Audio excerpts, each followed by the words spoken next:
Dan Taurat itu cuma kitab suci Allah, kalam Allah yang Allah tulis langsung dengan tangannya.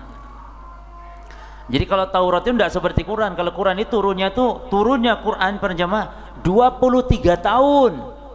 Sedikit-sedikit di Mekah, lalu di Madinah, ada Makkiyah, ada Madaniyah. Dikit-dikit. Kadang-kadang ada kasus dulu. Disebut asbabun nuzul.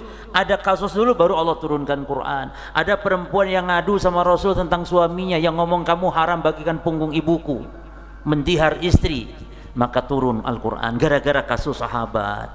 Jadi kalau Quran demikian, maka yang mencatat Quran itu bukan Allah, bukan pula Rasulullah. Rasul tidak mencatat Quran. Yang mencatat Quran adalah para sahabat Rasulullah yang terpercaya. Dicatat. Rasul yang memerintahkan mencatat. Kalau Taurat jemaah langsung Allah menulis. Jadi kalau Taurat langsung plek, mau suka ndak suka, ridho ndak ridho, pokoknya itulah hukum. Nah, di mana nulisnya?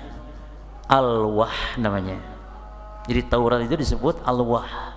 Apa alwah? Alwah itu alat untuk ditulis, ya, ini seperti papan, kertas atau besi atau batu, wallahu alam, kulit, daun. Walau alam, yang penting dia sesuatu yang ditulis, itu Taurat.